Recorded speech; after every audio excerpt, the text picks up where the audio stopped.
Quando falamos de genocídio, a primeira coisa que pode vir à nossa mente é o Holocausto perpetrado contra os judeus durante a Segunda Guerra Mundial pela Alemanha nazista. É impossível separar as palavras genocídio de Alemanha nazista. Mas o que pouca gente sabe é que a Alemanha não agiu sozinha nesse evento que, até hoje, mancha a sua imagem perante o mundo civilizado. Outras nações europeias da época também praticaram atos de barbárie contra judeus e outras minorias, mas, convenientemente, não são mencionadas em nenhum livro de história, pelo menos não nos livros do MEC. Alguém aqui se lembra de ter estudado sobre Józef Tiso ou Ante Pavelić na escola, quando o professor estava ensinando sobre a Segunda Guerra Mundial? Eu aposto que não. E também aposto todas as minhas fichas de pôquer que ninguém que tenha estudado história no ensino médio tenha ouvido falar de Ion Antonescu, o ditador romeno que se tornou o maior aliado de Hitler no assassinato de judeus na Europa durante os eventos da Segunda Guerra. Ficou curioso para saber quem é esse personagem sombrio? Então já abre uma cerveja bem gelada, senta o dedão no like e vem comigo.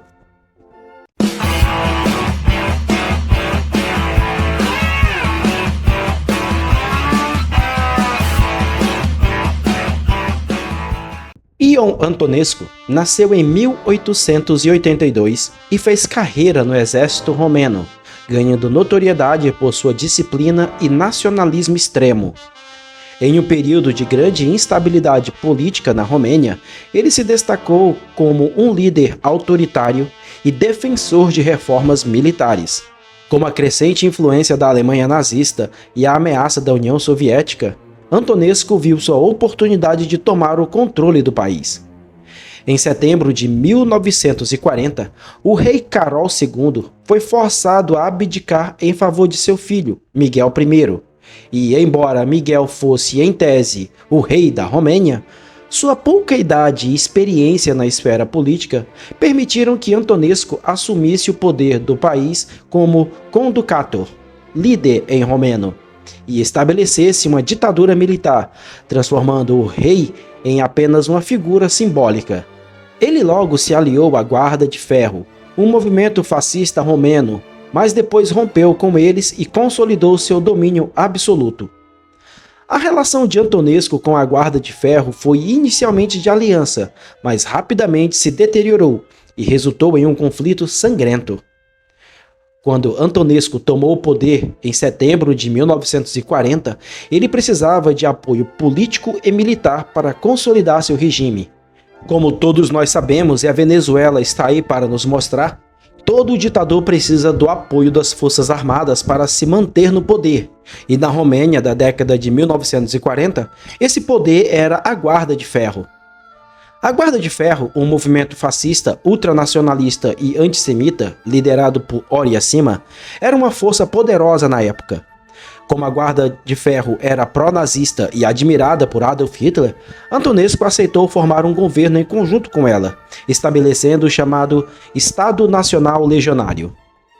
Durante esse período, a Guarda de Ferro promoveu perseguições contra judeus, confiscou propriedades e realizou pogroms, incluindo o Pogrom de Bucareste, em janeiro de 1941, onde centenas de judeus foram torturados e assassinados. Mas como sabemos também, a amizade, se é que dá para falar assim, entre pessoas autoritárias e violentas não costuma durar muito, e entre Antonescu e a Guarda de Ferro não foi diferente. Apesar da aliança inicial, Antonescu começou a ver a Guarda de Ferro como desordeira, indisciplinada e uma ameaça ao seu poder pessoal. Enquanto Antonescu queria uma ditadura militar estruturada, a Guarda promovia caos e violência descontrolada. O conflito explodiu em janeiro de 1941, quando a Guarda tentou tomar o controle do governo por meio de um golpe. Antonescu reagiu imediatamente com o apoio do exército e da Alemanha nazista. Ele ordenou a repressão brutal do levante da Guarda de Ferro, resultando na morte de centenas de membros do movimento. Oria Sima e outros líderes fugiram para a Alemanha, e a Guarda de Ferro foi oficialmente dissolvida. Embora tenham sido aliados por um curto período, a relação entre Antonesco e a Guarda de Ferro rapidamente se tornou hostil. No final, Antonesco emergiu como um único governante absoluto da Romênia, mantendo a aliança com Hitler, mas sem a influência desestabilizadora da Guarda de Ferro. Antonesco acreditava que a Romênia deveria se aliar com Hitler para recuperar territórios perdidos, especialmente a Bessarábia e a Bucovina do Norte, ocupadas pela União Soviética em 1940. Em julho de 1941, ele colocou a Romênia ao lado da Alemanha nazista na invasão da União Soviética, contribuindo com centenas de milhares de soldados. A Romênia se tornou um dos aliados mais leais da Alemanha nazista e teve um papel crucial na frente oriental. Antonesco supervisionou operações militares contra os soviéticos e garantiu o fornecimento de petróleo romeno para a máquina de guerra nazista. No entanto, sua lealdade também o tornou cúmplice dos crimes de guerra perpetrados pelo regime nazista. Embora o Holocausto seja frequentemente associado aos campos de concentração alemães, o extermínio dos judeus na Romênia ocorreu de forma brutal e independente. Antonesco implementou políticas antissemitas severas, levando ao massacre de milhares de judeus e outras minorias. O pogrom de Iasi foi um dos massacres mais brutais contra judeus na Romênia durante a Segunda Guerra Mundial, ocorrendo entre os dias 28 de junho e 6 de julho de 1941. O massacre foi promovido pelo regime de Ion Antonescu com a participação ativa da polícia romena, do exército e da população local, além do apoio de oficiais alemães. Há relatos que falam que alguns oficiais alemães escreveram a seus superiores relatando que as ações do exército romeno extrapolavam e muito aquilo que eles consideravam como aceitável para o extermínio dos judeus. Quando a Alemanha nazista e a Romênia lançaram uma invasão da União Soviética em junho de 1941, o governo de Antonescu já promovia uma intensa propaganda antissemita. Os judeus eram acusados falsamente de colaborarem com os soviéticos e de sabotarem o esforço de guerra romeno. A cidade de Iasi, que tinha uma grande população judaica, cerca de 50 mil pessoas, foi um dos principais alvos da repressão. A ordem para iniciar o pogrom partiu diretamente de Antonescu, que exigiu a limpeza étnica da cidade. No dia 28 de julho de 1941, as autoridades romenas começaram a prender e executar judeus aleatoriamente nas ruas. Muitas vítimas eram abordadas na rua e brutalmente espancadas até a morte ou assassinadas dentro de suas casas, que eram invadidas a qualquer hora do dia ou da noite. Unidades do exército e cidadãos romenos, incentivados pelo governo, participaram do saque e destruição de propriedades judaicas. Os sobreviventes foram levados à sede da polícia de Iasi, onde foram espancados, torturados e executados. Muitos foram forçados a se deitar no chão e metralhados. O número de mortos nesse primeiro ataque foi estimado entre 8 mil e 10 mil pessoas. Após os primeiros massacres, milhares de judeus que ainda estavam vivos foram forçados a entrar em trens superlotados e enviados para outras partes da Romênia. Esses trens ficaram conhecidos como os trens da morte. Os vagões estavam selados, sem ventilação, água ou comida. Muitos morreram de asfixia, desidratação e calor extremo durante a viagem. Em alguns casos, soldados romenos atiravam dentro dos vagões para acelerar as mortes. Quando os trens finalmente paravam, a maioria dos prisioneiros estava morta e os sobreviventes mal conseguiam se manter em pé. Alguns tinham que ser arrastados para fora dos vagões para então serem executados. O número total de vítimas do pogrom de Iasi é estimado entre 13 mil e 15 mil judeus mortos. Esse massacre marcou o início de uma campanha sistemática de extermínio na Romênia, que incluiu deportações em massa para a Transnistria, onde dezenas de milhares de judeus morreram em campos de concentração.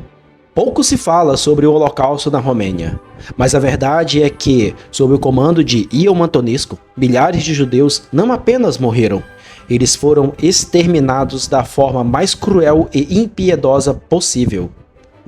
Entre os anos de 1941 e 1942, mais de 280 mil judeus foram arrancados de suas casas na Bessarábia e na Bucovina e lançados em uma jornada de tortura, fome e morte.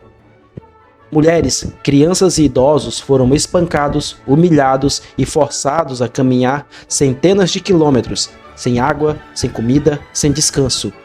E os que caíam pelo caminho eram simplesmente abatidos como animais, fuzilados por soldados romanos ou deixados para morrer no frio cortante. Mas o pior ainda estava por vir: os currais da morte, judeus amontoados como gado. Aqueles que sobreviviam ao horror das marchas chegaram à Transnistria, onde a miséria ultrapassava os limites da humanidade. Não havia campo de refugiado, não havia abrigo. Havia currais de porcos, estábulos imundos e galpões abandonados. E foi ali que milhares foram amontoados e deixados para morrer. Imagine isso: famílias inteiras jogadas em chiqueiros, cercados pelo cheiro podre de urina e fezes, sem nada para comer ou beber. O frio do inverno rasgava a pele como lâminas, e a fome era tão insuportável que muitos comiam terra, mastigavam trapos, arrancavam pedaços de madeira para tentar enganar o estômago. Os que adoeciam eram deixados jogados no chão, gritando de dor até chegar à morte. Mas a morte, muitas vezes, não vinha rápido o bastante. E quando os nazistas e os romanos decidiram que já bastava, trancaram muitas pessoas nos currais e atearam fogo. Foi um inferno na terra. Em lugares como Bogdanovka, Agmechetka, Domanevka, os portões dos currais foram fechados e lacrados. Lá dentro, homens, mulheres, crianças e idosos se amontoavam, desesperados, sem entender o que estava prestes a acontecer. Então veio o fogo. Soldados romanos jogaram gasolina nos telhados de madeira e acenderam as chamas. O fogo se espalhou rápido, devorando tudo, transformando os currais em fornos vivos. Os gritos foram imediatos, ensurdecedores. Pais tentando cobrir seus filhos com os próprios corpos. Mães sufocavam de fumaça tentando abraçar os bebês. As labaredas consumiam a carne e o cheiro da pele queimada enchia o ar. Alguns tentaram fugir, mas os soldados os empurraram de volta para dentro com baionetas e tiros. Aqueles que conseguiam sair eram recebidos com rajadas de metralhadoras. Não houve sobreviventes. Apenas pilhas de corpos carbonizados transformados em cinzas, enquanto os soldados riam e comemoravam o massacre. Após a guerra, poucos responsáveis pelo massacre foram punidos. O regime comunista da Romênia tentou apagar a história do pogrom e só décadas depois ele foi oficialmente reconhecido pelo governo romeno como um dos maiores crimes da Segunda Guerra Mundial no país. Além dos judeus, Antonescu também perseguiu e deportou ciganos, levando milhares à morte em condições desumanas. Na época, os ciganos representavam cerca de 3% da população romena, um número estimado entre 200 mil e 250 mil pessoas. Porém, sua condição social os tornava ainda mais vulneráveis. Visto como parasitas indesejáveis pelo regime, foram caçados, deportados e mortos em uma tentativa sistemática de limpar o país. Assim como os judeus, os ciganos também foram trancados em currais e queimados vivos. Os soldados romanos riam enquanto jogavam gasolina sobre barracos cheios de famílias e incendiavam tudo. O ar se enchia com o cheiro de carne queimada e gritos agonizantes. Das 25 mil pessoas deportadas, mais da metade morreu antes do fim da guerra. Algumas estimativas apontam que o número total de ciganos mortos na Romênia pode ter chegado a 36 mil pessoas. Após a guerra, o genocídio cigano foi amplamente ignorado. Durante o regime comunista, o Holocausto na Romênia foi minimizado e a tragédia dos ciganos foi completamente varrida para debaixo do tapete. Até hoje, muitas famílias ciganas na Romênia não receberam nenhum tipo de reconhecimento ou reparação. O Holocausto Cigano foi um genocídio esquecido, mas as cicatrizes desse terror ainda vivem na memória dos que perderam seus entes queridos. Assim como os judeus, os ciganos também foram vítimas da máquina de morte do regime de Antonesco. Foram perseguidos, massacrados e deixados para morrer apenas por existirem. Depois da Alemanha nazista, a Romênia foi responsável pelo maior número de mortes de judeus no Holocausto, e uma vez que o país manteve sua autonomia durante a Segunda Guerra Mundial, essas mortes foram executadas a mando de Antonesco e não dos nazistas. Conforme a guerra avançava e as derrotas nazistas se acumulavam, a posição de Antonesco começou a enfraquecer. Em 1944, com o avanço do Exército Vermelho e a iminente ocupação da Romênia, o rei Miguel I organizou um golpe contra Antonesco. Em 23 de agosto de 1944, o rei Miguel convocou o ditador para uma reunião ao final da tarde. Assim que Antonesco chegou, o rei disse que ele estava tirando a Romênia da guerra e que, se ele não concordasse, ele estaria dispensado. Após sua recusa, ele foi deposto e preso. A Romênia mudou de lado e declarou guerra à Alemanha nazista. Antonesco foi entregue aos soviéticos e posteriormente julgado por crimes de guerra em 1946. Ele foi condenado à morte e executado por fuzilamento em junho do mesmo ano. Sua ditadura e seus crimes contra a humanidade marcaram a história da Romênia e são lembrados como um dos períodos mais sombrios do país. Ion Antonescu foi um dos ditadores mais brutais da Segunda Guerra Mundial. Sua aliança com Hitler e suas políticas genocida resultaram na morte de centenas de milhares de judeus e outras minorias. Sua queda simboliza a mudança da Romênia no conflito e o colapso da ideologia nazifascista no leste europeu. E aí, pessoal, gostaram do vídeo? Já conheciam essa figura histórica? Eu espero que tenham gostado, mas antes de finalizar, não se esqueçam de se inscrever no canal, deixar um comentário e compartilhar esse vídeo com aquele amigo ou amiga que gosta de conhecer um pouco mais sobre a Segunda Guerra Mundial. Até a próxima!